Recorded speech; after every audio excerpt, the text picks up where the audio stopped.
Boa noite, pessoal.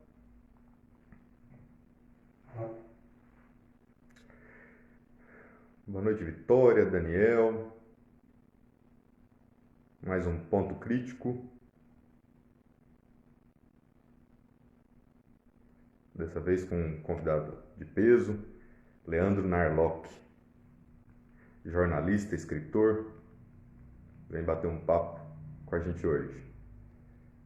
Está chegando ali já o Leandro, já o convido. Léo.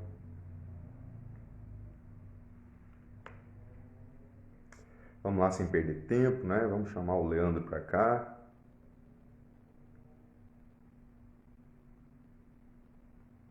Vamos ver aqui.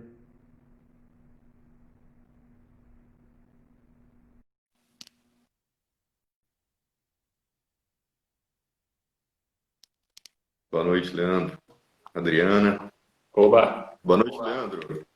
beleza? Deixa eu ajustar aqui. Boa noite, tudo bem com você? Beleza, Renato? Tudo bem? Tudo ótimo, obrigado pelo convite. Não, sou eu quem agradeço, de verdade, assim, para nós é um prazer imenso poder te receber aqui. Você que, inclusive, fez parte do meu ofício, eu sou historiador e utilizei, inclusive estou aqui com um dos seus livros, né? Utilizei o seu livro Guia Politicamente Incorreto da História do Brasil com os meus alunos do nono ano na época para a gente fazer um trabalho de análise do livro. Então, seja bem-vindo. Gostaria, em primeiro lugar, de te apresentar para o pessoal que está chegando agora. Leandro, que nasceu em Curitiba, fez jornalismo na Universidade Federal do Paraná, atualmente contratado da CNN Brasil, foi repórter da Veja, editor das revistas Aventura na História, super interessante, é colunista quinzenal da revista Cruzoé, é autor, como eu acabei de dizer, do Guia Politicamente Incorreto, e também esse material seu foi levado à televisão pelo History Channel. Um rapaz de pouca idade, mas de um currículo Opa, gigante, né? que é isso, tô velho já, tô velhinho já. Não, tá não. Leandro, aquela pergunta básica que você deve ouvir, porque eu vi algumas entrevistas suas sempre, como que, a gente vai começar falando sobre o livro, né? Como que surge a ideia de fazer o Guia Politicamente Incorreto? Olha, cara, é assim, ó, eu trabalhei muito tempo na Super Interessante, né, e na revista Aventuras na História, que era uns 10 anos atrás, teve uma moda de revistas de história, né? Naquela época, o mercado de revista ainda não tinha morrido, então tinha muita revista, tava assim, fervendo, sabe? E daí eu era editor dessa revista e eu sempre entrava no site da Amazon americana para ver pautas, né? Para ver o que a gente podia dar ali de livro novo que estava saindo. E ali eu vi o Politically Incorrect Guide of American History. E daí Do falei, Thomas poxa, Woods. é isso. Tem que fazer um desse no Brasil. Pô, vai dar super certo. Aí, isso foi em 2004, 2005. Eu fiquei assim uns 5 anos com a ideia na cabeça. Meus amigos até falavam assim, pô, tiravam sarro de mim, sabe? Falavam, você vai escrever um livro, né? Um dia, né? Aham, sei que você vai escrever um livro. E daí, quando o Laurentino Gomes começou a fazer sucesso, ali em 2007, eu consegui fechar um contrato, que a história estava muito na moda, e lancei no final de 2009, né? E aí, a grande pergunta, né? Quais foram as suas fontes? Quer dizer, qual que é o seu referencial? Porque você é jornalista, né? E aí você navega no campo da história, né? Sim. Onde é que você vai beber para sustentar a sua escrita? Então, isso aí é uma questão interessante. Até hoje a gente está falando aí muito sobre os diplomas do ministro, né, do ministro da Educação e tal. E muito historiador fala assim, você não pode falar sobre isso porque você não tem método, você não é historiador. E essa pessoa, ela desconhece o ofício de um historiador, na minha opinião. Não tem historiador, não é atributo principal de um historiador você escrever um livro que primeiro não é um livro neutro, não é um livro científico, né? É um livro politicamente incorreto. É uma Uhum, seleção, é uma seleção parcial de informações, né? uhum, E, e que fala ao mesmo tempo de Santos Dumont, de ditadura, de escravos de índio, de escritores e tal, né? Então, isso não é trabalho de historiador, isso é o trabalho de um ensaísta, de um jornalista, né? Então, só que uhum, daí assim como um jornalista que faz reportagens sobre medicina, que lê estudos, entrevista médicos e escreve sobre isso, ele não precisa fazer cirurgias para escrever sobre medicina, né? Da mesma forma, eu sou um divulgador científico de história, né? Acho que essa foi a minha posição. Nada do que eu falo nos livros é meu. Tudo vem de historiadores. Então, é essa a ideia, né? Quer dizer, se a gente puder mudar um pouco de assunto, é engraçado hoje como esse credencialismo, aí tem muito historiador que fala assim, não, para escrever livros de história você precisa ter feito um curso de faculdade de história. E essa exigência por diploma e esse peso excessivo que a gente dá em diploma, que é bom, né? Claro que é um sinal de alguma coisa. Mas as ideias da pessoa sempre tem que contar mais, tem que ser mais importantes. Senão a gente acaba nesses casos como o do ministro da Educação de hoje, que deve ter visto. Mas eu particularmente acho muito interessante, até porque a sua escrita ela faz parte do que a gente chama de história pública, que é fora do ambiente acadêmico, essas outras formas de comunicação, né, que hoje se dão através de aplicativos, podcast, cinema. É nessa onda, por exemplo, que foi Eduardo Bueno, Laurentino Gomes, em que, inclusive, muito se discute isso também, né, essa talvez incapacidade, digamos assim, dessa comunicação do historiador tradicional com o grande público e que, portanto, essa nova forma de conversar, ela veio para, quem sabe, ocupar esse lugar, mas também conversar com esse público que, como você bem localizou, estava ávido por consumir esse tipo de notícias, né? Estudando um pouco a sua produção, uma das coisas que me chamou muita atenção, Leandro, porque quando a gente digita lá no Google, por exemplo, o seu nome, você já deve ter feito isso, a gente encontra um monte de posicionamentos em relação, por exemplo, à produção do livro, sobretudo, né? Mas numa entrevista sua que eu gostei muito, se não me engano, foi na Liberzone, né? Que você fala que você sempre foi um sujeito que gostou de discutir ideias, né? E aí isso me chamou muita atenção, né? Isso me chamou muita atenção, porque essa possibilidade da gente, inclusive, dialogar com o diferente, ela se dá através do debate de ideias, né? E eu acho isso muito, muito produtivo. Então, assim, minha pergunta não foi de forma alguma no sentido de dizer que quem não fez história não possa escrever, né? Não, lógico. É interessante, né? Porque me parece que muito das aulas de história hoje da escola, elas tiram a vontade das crianças, dos estudantes, de apreciar a história, né? É sempre uma sucessão de episódios tristes e humilhações e motivos para nós nos sentirmos mal, nos sentirmos culpados, entendeu? E acho que isso talvez venha da tradição francesa das ciências humanas do Brasil, né? Que são, ao contrário que é muito próxima da sociologia, né? Daquela coisa mais problemática, assim, e menos da tradição inglesa, anglo-saxã, que é mais próxima da literatura, né? De contar uma bela história mesmo e tal. Então, é claro. E acho que isso é uma coisa que os livros resgataram aí, desde do Eduardo Bueno, Laurentino e eu, que a gente tem o direito de gostar do passado, né? A gente não precisa só se envergonhar do passado, entendeu? A gente pode se desfrutar, a gente pode se deliciar com as histórias, né? E tudo bem, né? Hoje em dia tem muito historiador. Desculpa se eu estou falando muito, você pode me cortar, tá? Não, mas eu quero te ouvir. Aqui quem manda é o convidado. Tem muito historiador, Renato, que parece que ele olha o seu ofício como se fosse de um inquisidor. E ele olha para o passado como se fosse para achar culpados, né? Quem são os culpados que nós vamos prender hoje, assim, né? E isso é meio cafona, né? Meio ultrapassado, assim, meio partidário demais. Ô, Leandro, tem um colega aqui na minha cidade, o Wendel, inclusive deve estar assistindo a gente.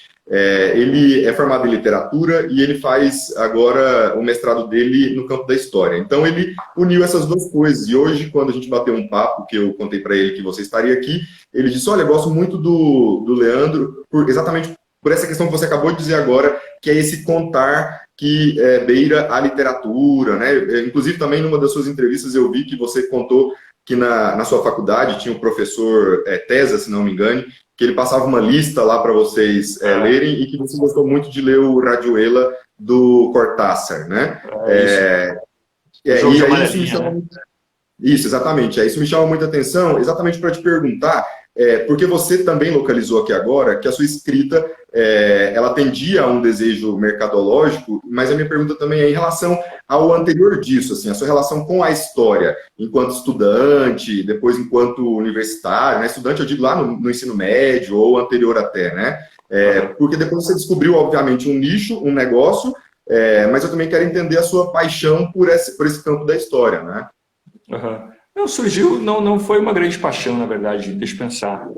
Eu era um estudante de esquerda, assim, petista e tal, sempre muito próximo da esquerda, adorava aquela teoria da Guerra do Paraguai, que o Brasil tinha praticado um genocídio. Esses dias até achando lá na casa da minha mãe uns arquivos, uns textos meus de sei lá quantos anos atrás, uns 28 anos atrás, eu achei um texto meu raivoso contra o Brasil por causa da Guerra do Paraguai, sabe? E eu lembro que tinha um professor bom no cursinho de história, que falava sobre a Idade Média, assim, que era muito bom, mas depois não foi uma grande preocupação, sabe? Só depois, como você leu lá no Liberzone, que virou o Spotnik, né? Ah, O Liberzone.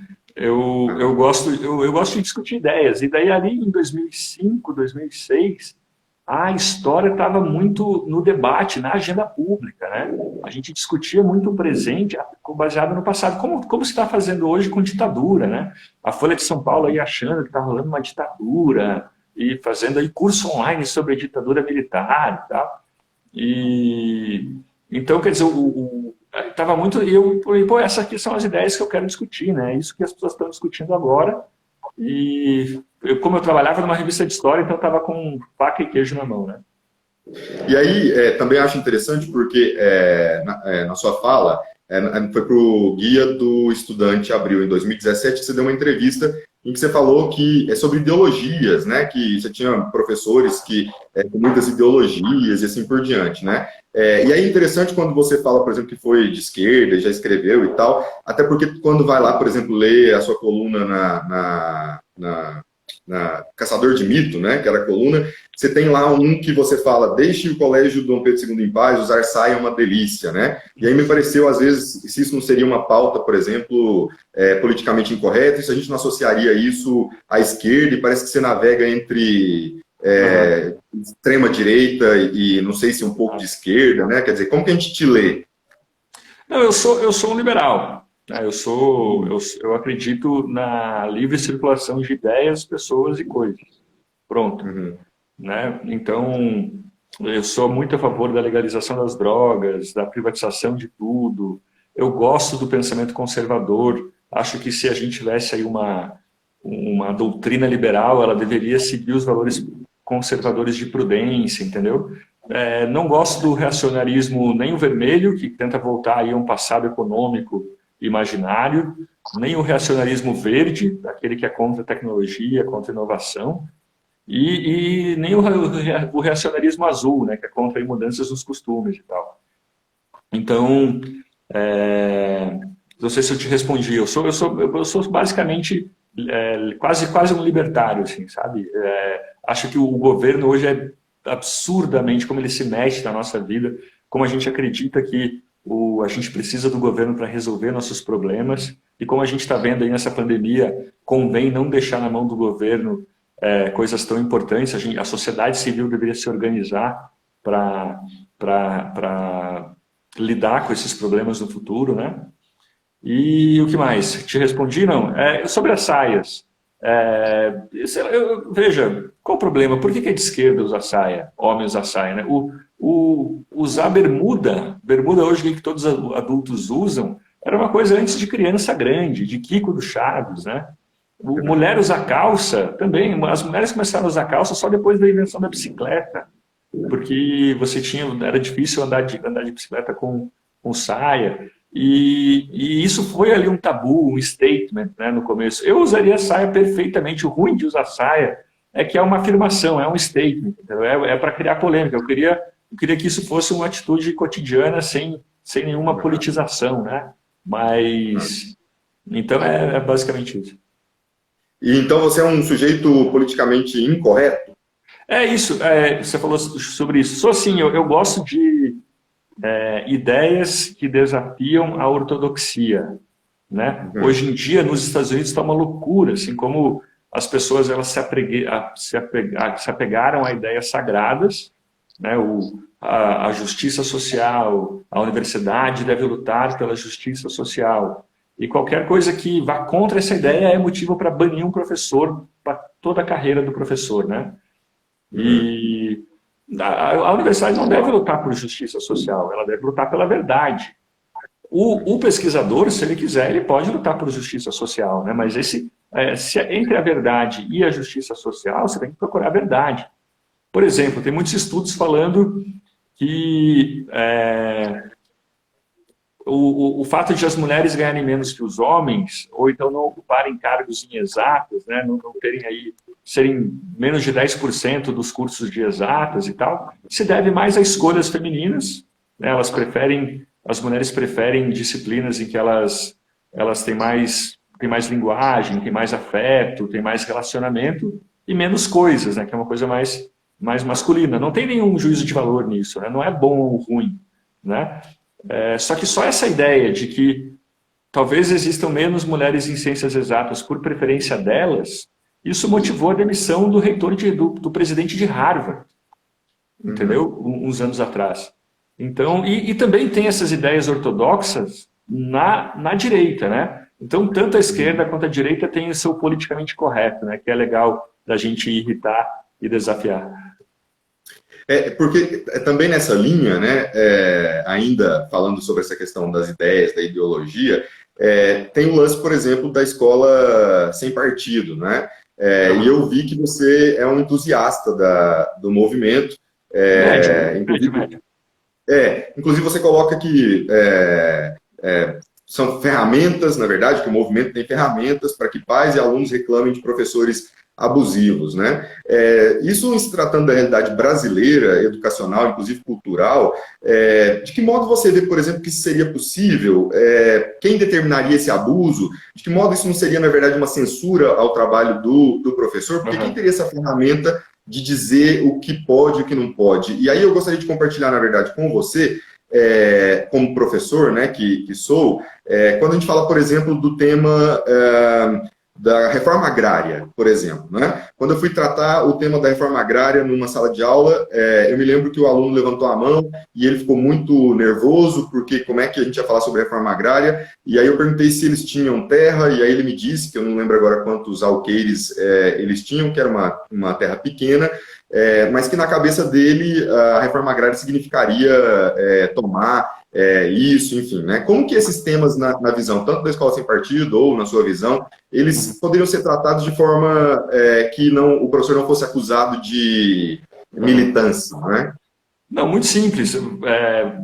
Respondendo aí, começando pelo final. Muito simples. Você pode falar, olha, esse é o problema, o pessoal da esquerda acha isso, o pessoal do centro acha Y, o pessoal da direita acha Z. Esses são os argumentos contra e a favor das ideias. A minha posição pessoal, se vocês quiserem saber, é essa. Pronto. O professor pode dar a opinião dele. O ruim é transformar a escola, é privatizar o espaço público da escola, da aula, né? Usar aquilo partidariamente, né? Como um proselitismo político e tal. Sobre a escola sem partido, criou-se aí um consenso, uns anos atrás, de que eles acertavam no diagnóstico, mas erravam na solução, né? E é difícil discordar disso, né? Eu só acho que tem aí talvez um corporativismo dos professores em relação a essa responsabilização. O professor não tem liberdade de expressão total numa aula. Um professor de matemática não pode dar aula de geografia, né? Ele tem que dar aula de matemática. E assim como você tem um abuso psicológico, abuso físico, por exemplo, imagina um professor, eu até usei, você deve ter lido, né? Eu usei esse exemplo. Um professor que é favorável ao Bolsonaro. O aluno chega na aula e fala, não, é o golpe de 64. E o professor dá nota baixa para ele porque não é golpe, é a Revolução de 64. E daí para quem que esse aluno reclama? Não tem um órgão, alguém que pode analisar, que pode ouvir o professor, pode ouvi-lo para saber se se o professor não passou do ponto, sabe, se o professor começar a dar nota baixa porque ele não elogiou a ditadura, ou não elogiou o comunismo. Então, quer dizer, a lei do Escola Sem Partido, ela de fato é muito ruim, né? Ela fala lá que os professores não podem contrariar a moral e as crenças religiosas dos alunos. Como assim? Então, se eu falar de Nietzsche, que sobre morte de Deus, daí eu vou ser punido. Claro que isso é bastante problemático.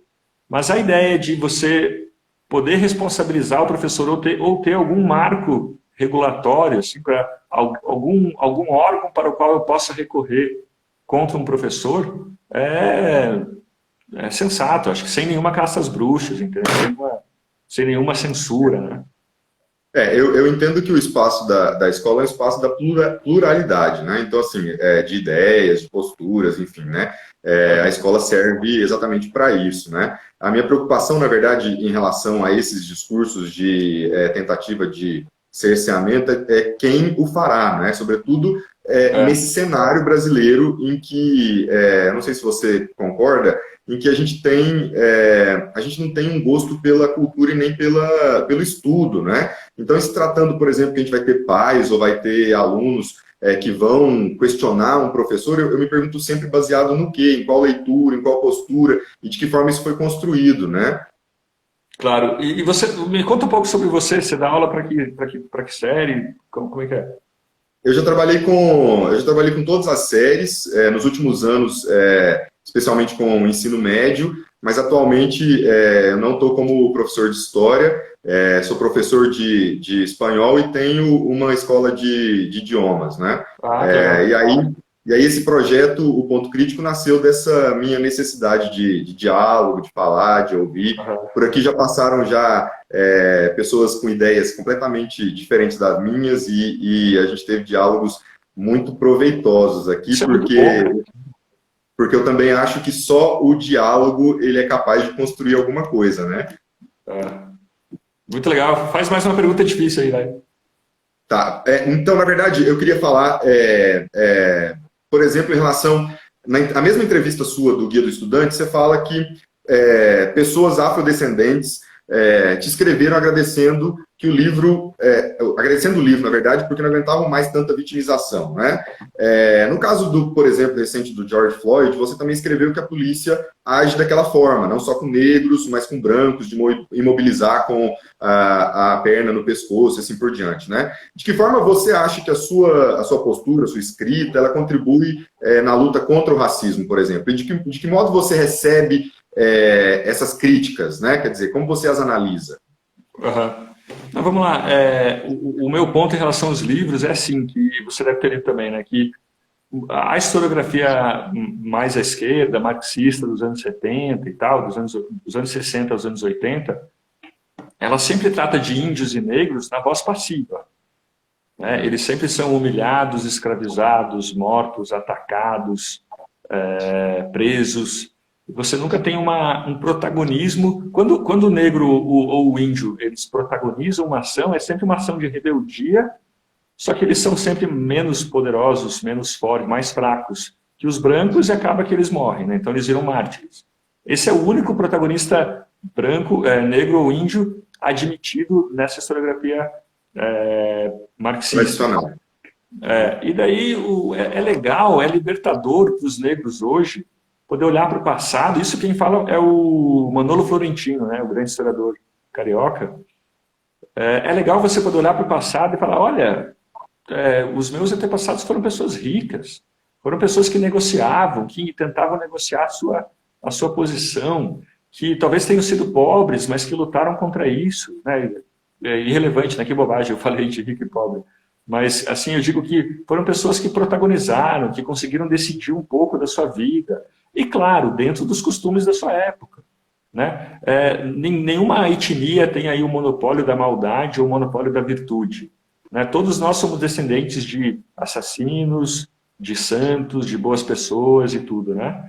Então, é legal olhar a história do Brasil com menos armas na mão e com personagens mais diversos, né? Com negros protagonistas, negros que ajudavam brancos, negros que convenceram, índios que convenceram os brancos a guerrear contra índios inimigos, né? E todos esses personagens. E as pessoas acharam que parece que tirou-se um fardo das costas delas, né? Quando eu mostrei esses personagens, assim, mostrava uma história mais colorida e tal. E qual era a outra pergunta? Quando a gente fala da questão quantitativa, por exemplo, né?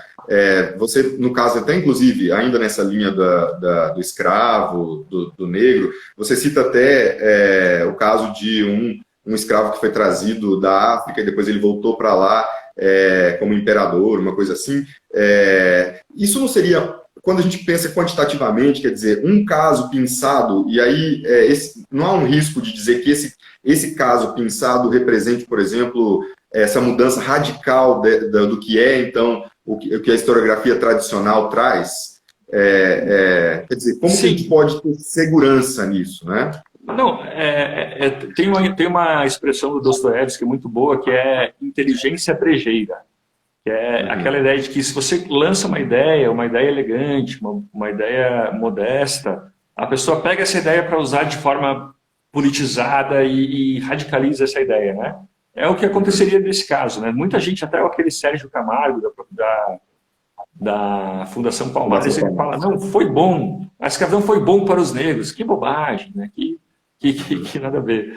Mas veja, eu não sei se, nesse caso, claro que esse caso do príncipe do Fruco foi exceção, mas, por exemplo, você pega vilas de Minas Gerais ou da Bahia, em que 45, ou até às vezes mais que a metade dos escravos eram propriedade de ex-escravos, né? Então a gente não está falando aí de exceção. Você tem casos que são bem raros, mas eles mostram um modo de pensar e de agir predominante. Por exemplo, tem casos de escravos que tiveram escravos, né? E tem um caso na Bahia, me falaram que esse caso existe, mas um historiador lá está preparando um livro sobre isso e não quer mostrar para ninguém. Que é o caso, porque é muito comum na historiografia o escravo comprar a própria alforria e depois de livre ele compra escravos para si próprio. Mas você tem aí ao redor aí de 80 casos no Brasil, já descobertos, de escravos que mesmo antes de comprar a própria alforria, ele comprou um escravo para si próprio.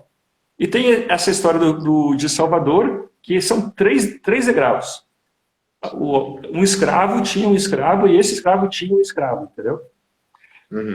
E daí assim, como que a gente pode... Isso é exceção, certamente isso é exceção. Mas isso sugere para a gente o seguinte, que às vezes, principalmente nas cidades, onde era muito fácil um escravo fugir, o senhor ele tinha que negociar, ele tinha que dar alguma autonomia, alguma liberdade em troca da estabilidade, né? Em troca que seu escravo continuasse na sua casa e não fugisse por aí. Perdão. Pode falar. Não, então, enfim, daí isso mostra que você tinha ali uma certa liberdade a ponto da pessoa não sentir necessidade de comprar a própria alforria, né? Ela achava mais importante ela comprar um escravo para ela do que comprar a própria alforria. A Djamila, né?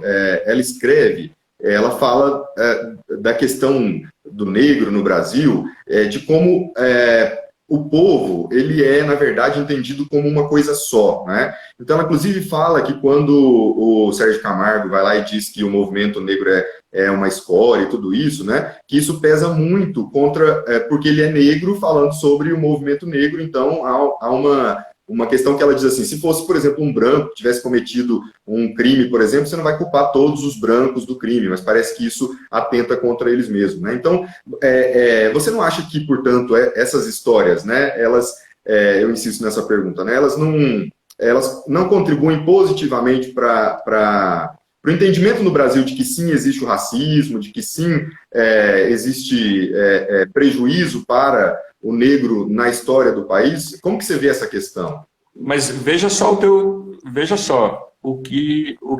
como você está se deixando influenciar a ciência historiográfica pelos seus interesses ideológicos do presente.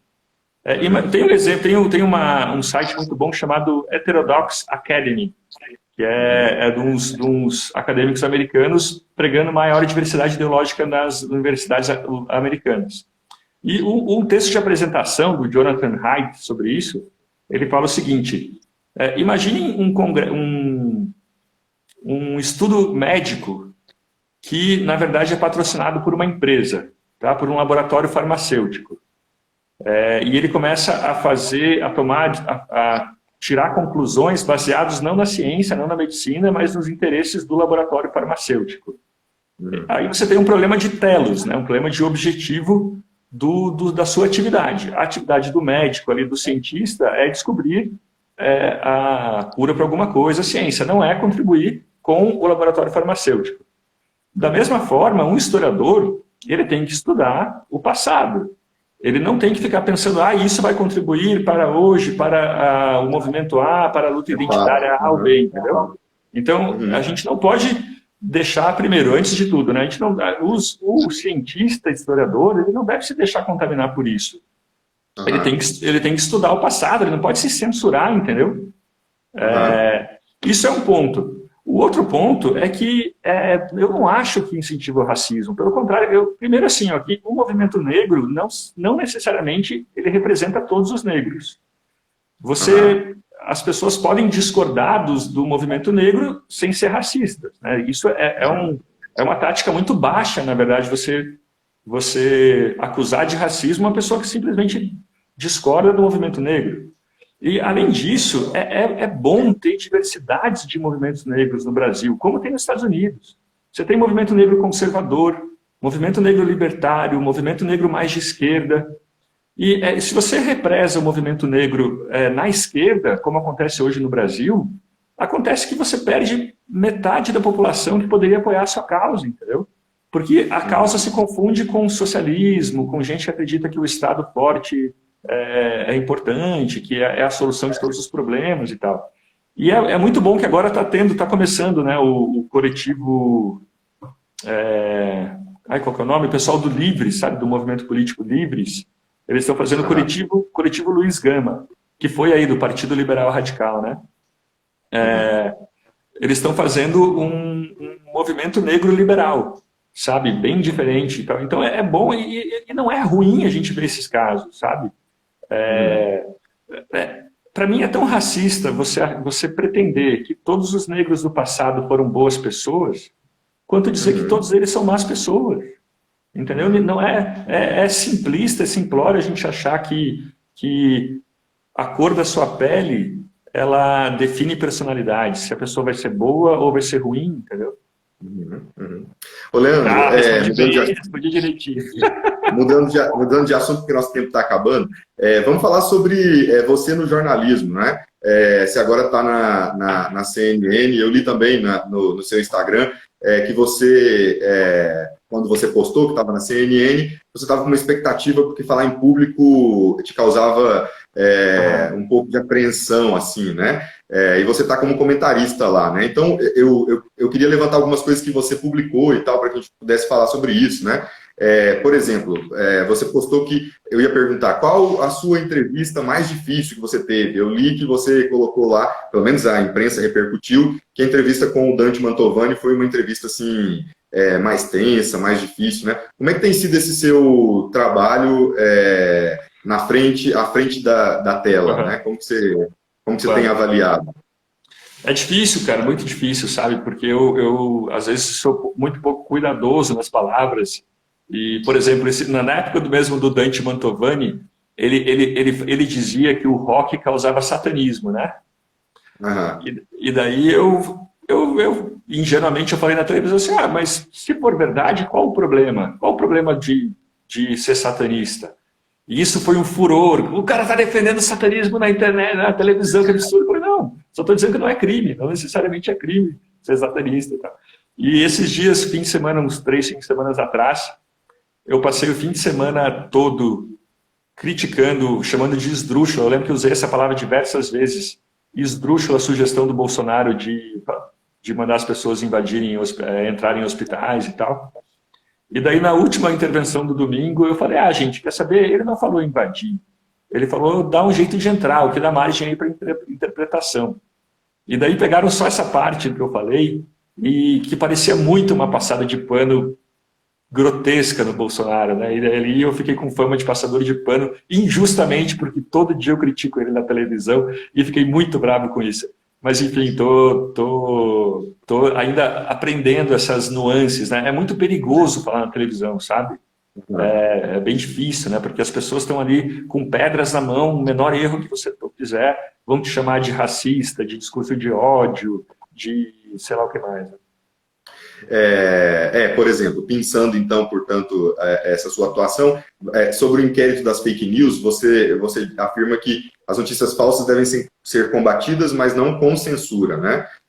De que forma você acha que então se lida com notícia falsa, se não proibindo que elas existam? Uhum. Bom, vamos lá, não é crime, né, ter notícia falsa, divulgar uma notícia falsa. Por exemplo, o Trump, a imprensa americana ficou lá meses dizendo que tinha dinheiro, tinha influência da Rússia na campanha do Trump. Depois o FBI falou que não tinha nada disso. Concluiu-se que tudo aquilo era bobagem. E aí, era fake news? Entendeu? Os jornais devem ser processados por essa fake news. Se eu disser, por exemplo, que homeopatia cura doenças, ou então que se você comer muito abacate, você vai emagrecer. Isso é fake news, isso, na minha opinião, é fake news, mas não deve ser proibido. Se falar que maconha faz bem, tem muitos estudos falando que sim, tem outros falando que não. Cloroquina, muitos estudos falando que sim, outros que não. Então, eu não sei quem vai avaliar. Por exemplo, teve um caso muito interessante do Facebook. O New York Post, ele escreveu um texto, um editorial, falando sobre a possibilidade do coronavírus ter escapado de um laboratório, por engano, do laboratório de Wuhan, laboratório de infectologia. Uhum.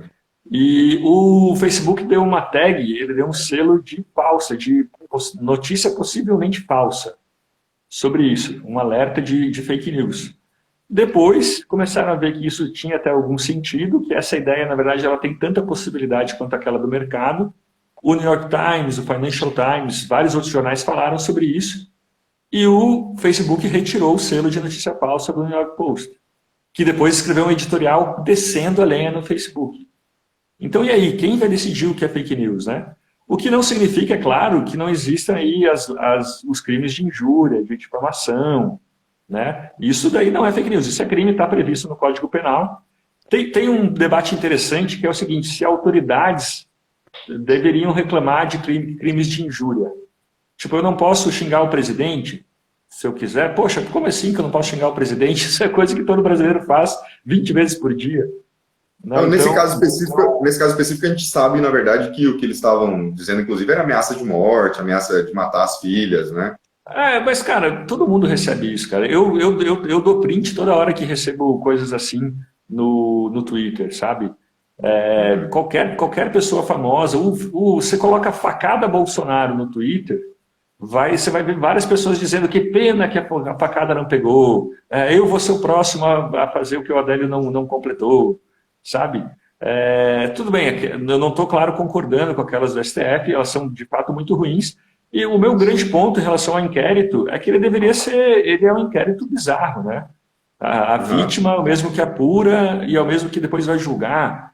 Eles deveriam, como qualquer cidadão normal, ir à primeira instância e fazer uma queixa-crime contra injúria e difamação que vai ser apurada, entendeu? Eu não entendi por que aquele inquérito está sendo tocado por eles próprios no STF. Eles dizem, porque como aconteceu na internet, também pode ter acontecido aqui dentro do STF. E a gente pode fazer inquéritos contra crimes que aconteceram aqui dentro. Isso é bobagem, velho. Isso não consigo aceitar essa ideia. Ô, Leandro, conforme a gente tinha combinado, né, os 40 minutos, né, aqui chegamos, né, infelizmente, porque o papo é muito bom, né? Eu queria fechar, na verdade, tem uma frase que você postou também que diz assim: Brasil acima de nada, Deus nem existe, né? A gente poderia dizer, então, que você é antipatriota e ateu? Eu acho que a gente precisa de uma declaração de interdependência. O segredo da pobreza, a melhor receita para a pobreza de um país é a autossuficiência, é achar que a gente pode fazer tudo sozinho. E do contrário, O Segredo para a Prosperidade, tem um livro muito bom sobre isso, O Otimista Racional, do Matt Ridley, é a gente se especializar naquilo que a gente faz melhor e trocar o resultado com coisas que as outras pessoas fazem de melhor, né? Especialização em comércio, especialização em comércio. Então, quer dizer, o nacionalismo, eu sou a ideia de não ter fronteiras, de ter livre circulação de pessoas, ideias e coisas, é muito sedutora e eu luto muito por ela. Então, como dizia, até digo essa frase do Einstein no meu primeiro livro, o patriotismo é o último refúgio dos canalhas, né? Aí mais uma... Eu não entendo, por exemplo, eu sou obrigado a ser solidário, porque eu contribuo com impostos, com Bolsa Família, com pessoas do Acre, que está, sei lá, a 3 mil quilômetros de mim. Mas eu não devo nada a alguém que está no norte da Argentina passando fome, que está a 1.500 quilômetros de mim. Por quê? Por que um eu sou obrigado a cuidar dele e outro eu não tenho nenhuma obrigação? Só porque tem uma fronteira, uma linha imaginária no meio, daí a partir dessa linha imaginária eu posso falar, eu não tenho mais nenhuma obrigação com você. É estranho, não faz sentido isso, né? E, enfim, e sobre ateu, eu sou ateu, eu sou testemunha de Darwin. eu sou muito ligado em evolução das espécies. Não tenho grande problema com religiões, acho as religiões importantes, o catolicismo acho uma religião interessante, assim, aquele clima de quermesse, de comunidade, acho interessante, entendeu? Mas eu simplesmente não acredito em Deus. Me permita, então, só para terminar, é que naquela entrevista da Liberzone lá, você perguntou para o Fábio Osterman, né, qual medida política ele tomaria no Brasil se ele tivesse essa oportunidade. Isso foi em 2014, né, e você disse que abriria os portos, né. Passado o tempo, né, você continua com essa plataforma? Sim, isso é uma questão importantíssima no Brasil, que a gente dá... agora que o Trump virou aí um protecionista, essa ideia ela foi empurrada para a esquerda está gostando dessa ideia de livre comércio, porque sempre foi uma ideia da direita, entendeu? Agora, como o Trump é contra o livre comércio, os jornalistas, de repente, descobriram que o livre comércio é bom, entendeu? Mas, acho que sim, essa é uma lei que eu faria, a gente precisa de mais de fronteiras abertas. É bizarro você proibir uma pessoa de comprar um produto ou adquirir um serviço mais barato, né? Fazendo isso, a gente só está ajudando minorias, geralmente muito ricas, que lutam no Congresso para ter barreira alfandegária, para lutar para poder continuar vendendo mais caro produtos piores no Brasil, deixando concorrência de fora. Desculpa eu voltar nesse ponto. Muita gente fala como a gente vai... É uma bandeira da esquerda reduzir o lucro das grandes empresas. Muita gente de esquerda fala, vamos reduzir o lucro das grandes empresas. A melhor coisa para se fazer em relação a isso é concorrência, livre concorrência. Se você tem um concorrente oferecendo um preço menor, você é obrigado a oferecer um produto melhor ou mais barato. É assim que hoje a gente tem coisas, então um controle remoto aqui na minha mão, que eu demoraria, sei lá, 5 anos para aprender a fazer esse controle remoto, hoje eu posso comprar ele por centenas de reais, né? Ou uma aspirina, por exemplo.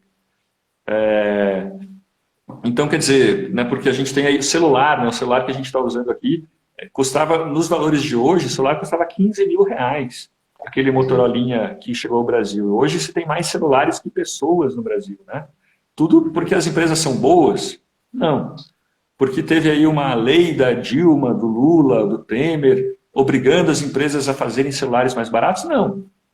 Simplesmente concorrência, concorrência e concorrência, né? Mas outra lei que eu faria também é sobre energia nuclear. Eu tenho uma página chamada Árvore do Futuro, que é de um ambientalismo diferente. E aí eu fiquei abismado ao perceber, ao lembrar, na verdade, semana passada, que mesmo a pesquisa de energia nuclear no Brasil ela é monopólio público. A Terra Power lá do Bill Gates, né, o Bill Gates está fazendo uma usina nuclear, um modelo de usina nuclear movida a lixo atômico, ela seria proibida no Brasil, entendeu? E, enfim. E o que mais? E daí eu faria aí uma lei para mudar a Constituição, para você abrir o mercado tanto de transporte coletivo urbano, acabar com monopólios estatais em geral, né? Entre eles o da energia nuclear. Mas qual era a tua outra pergunta? Não, na verdade era essa, né, em relação a se a sua plataforma continuaria a mesma de 2014 nos tempos atuais, né? Leandro, prometo que é a última, né? Você também escreve lá que problematizar fantasia de carnaval é coisa de retardado. Você também gosta muito de carnaval. Como? Que você também gosta muito de carnaval. Uhum. Gosto, adoro carnaval, adoro bloquinho. Eu me irrito um pouco que hoje ele é muito politizado, entendeu? É muito. Tem alguns blocos que eles usam o carnaval como se fosse uma prece, uma prece pelos bons costumes. Não pode isso, não pode aquilo. Calma, gente, vamos deixar um pouco da política em casa. E é como se estivesse aí na Fórmula 1 política, no futebol política. Calma, pô, política a gente já sofre tanto com a política, vamos em alguns 4 dias do ano, 5 dias do ano, parar de pensar nisso e tal. Mas, enfim, é isso. Gosto muito do carnaval e gosto muito dos bloquinhos, né? A gente, felizmente, aí nas últimas décadas, saiu daquele esquema de carnaval de escola de samba, que para mim, eu cresci assistindo aquilo, não vendo a menor graça nos desfiles de escola de samba, mas os bloquinhos me fizeram fazer as pazes com o carnaval. E interessante porque você nasceu e cresceu em Curitiba, que suponho não tenha tanta tradição assim no carnaval, né? Bloquinhos, todas essas coisas que são uma coisa de São Paulo, né? E aí você hoje se localiza em São Paulo, quer dizer, você está há muito tempo em São Paulo, né? 20 e poucos anos, uhum. Mas é engraçado, porque carnaval no Paraná, cara, é o inferno, o inferno. Eu lembro, assim, nas praias do Paraná, um trio elétrico tocando axé, daí tinham 6 ou 7 bêbados em frente ao trio elétrico, com garrafa de cerveja na mão, e de repente umas meninas se aventuravam a passar entre os caras, e 5 homens, os 5 caras entravam, começavam a passar a mão na bunda das meninas, elas saíam horrorizadas, entendeu? E eu falava, meu Deus, isso é o carnaval? É isso que as pessoas dizem que é alegre, que é feliz, entendeu? E daí quando eu descobri os bloquinhos, eu falei, agora entendi, puta, que delícia. Muito bom. Leandro, quero muito te agradecer a sua disponibilidade, sobretudo a sua simpatia e a sua...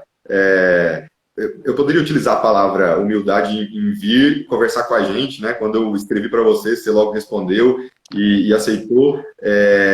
Eu queria dizer que eu acredito muito nisso, novamente eu vou reafirmar isso para você, que por mais que a gente, por exemplo, veja lá, né, que existe um embate entre historiadores e jornalistas no que tange a questão da sua escrita, por exemplo, né? Mas eu realmente gostaria de registrar que eu gostei muito quando eu ouvi de você esse apego pelas ideias e pelo debate, porque poder fazer esse diálogo com o diferente, com o respeito, que eu acho que é o caminho para esse país, porque nós perdemos e estamos perdendo cada vez mais essa possibilidade ou essa realidade de discutir ideias, né? E eu acho que isso é muito muito ruim, perdão, como um todo.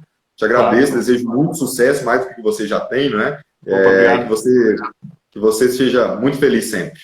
Beleza, você também, obrigado pelo convite, parabéns aí pelo canal, essa ideia nem sei qual a tua posição política e tal, mas já gostei muito da conversa. Valeu mesmo, cara. Eu como professor, como cidadão, como pai, eu tenho um compromisso, que é debater ideias. Eu tenho, sim, posicionamento político, como todos nós temos, mas, como eu disse, passaram por aqui pessoas com ideias muito diferentes e continuarão passando também, porque a ideia é essa, é poder ouvir as pessoas, né? Boa, muito bom. Isso aí, cara. Boa noite, obrigado por quem está assistindo. Obrigado a você. Um abraço. Valeu. Tchau.